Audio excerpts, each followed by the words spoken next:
আবার একটা খুশির খবর, খেলা হবে। কে বলতো?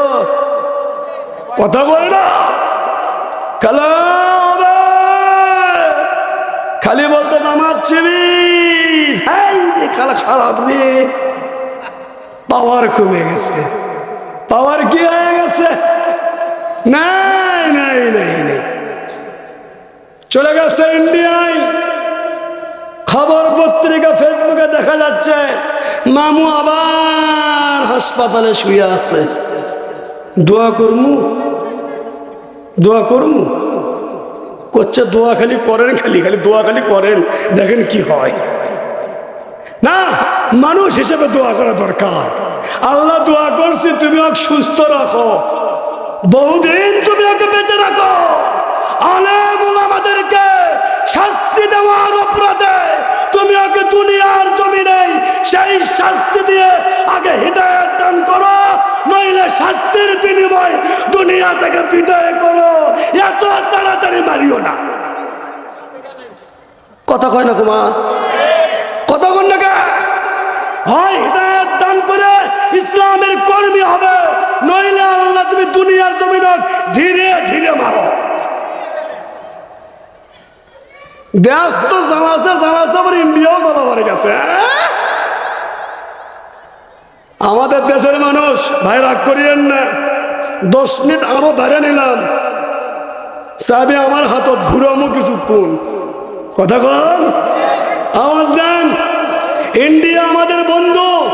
বাংলাদেশের একটা ছেলে ক্রিকেটার মুস্তাফিজুর রহমান খেলোয়াড়, ইন্ডিয়ায় খেলতে গেলে 12 কোটি টাকা পাবে। এই যে ময়মনসিংহে একটা হিন্দুকে মারার কারণে ওর খেলাটাকে বাতিল করে দিল।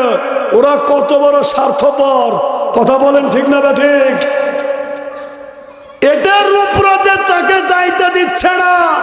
পৃথিবীর মানুষ জানতে চায় বাংলাদেশে কোন হত্যা করে, রাজপথে রক্তাক্ত করে এই খুনি হাসিনা ওবায়দুল কাদের তোমাদের দেশে কেমনে থাকে?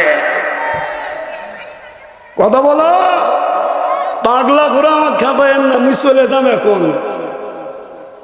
শুধু এইটুকু বলতে চাই আপনাদের কাছে, হায়াত আজ আছে, কাল নাই। তাই আসুন, যতটুকু হায়াত আছে, আল্লাযীনা ইউনফিকুনা ফিস-সাররা ওয়াদ-দাররা ওয়াল কাযিমিনা আল-গায়য ওয়াল আফিনা। আল্লাহ বলেন সচ্ছল এবং অসচ্ছল অবস্থায় আল্লাহর ডাকে সাড়া দাও, আল্লাহকে কিছু দাও। সচ্ছল এবং অসচ্ছল অবস্থায় আল্লাহকে কিছু সাহায্য করো, সহযোগিতা করো। ধরেন আমি কষ্টে আছি, ধরেন আমি অভাবে আছি, তবুও আল্লাহকে কিছু দেওয়া লাগবে। মনে থাকবে তো? মনে থাকবে তো? এরপর যদি কোরআন শরীফের আয়াত বলার পর যদি কেউ মানে না নেন, তাহলে আপনি তো আয়াত বিরোধী লোক।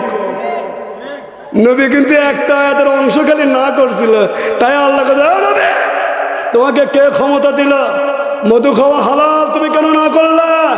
তাহলে আমি আপনাকে আল্লাহর ঘরে মসজিদের জন্য এতগুলো আয়াত কইলাম, যদি এখন আপনি না দেন তাহলে আপনাকে কবে এগুলা ভুট্টা করলো আমার জমি, ধান করলি আমার জমি, চাকরি করিস আমার দেশ, কর্ম করিস আমার দেশ, আমার ঘরে দিবি নাকি? কথা বল নাকি? আল্লাহ বলতে পারে কি পারে না?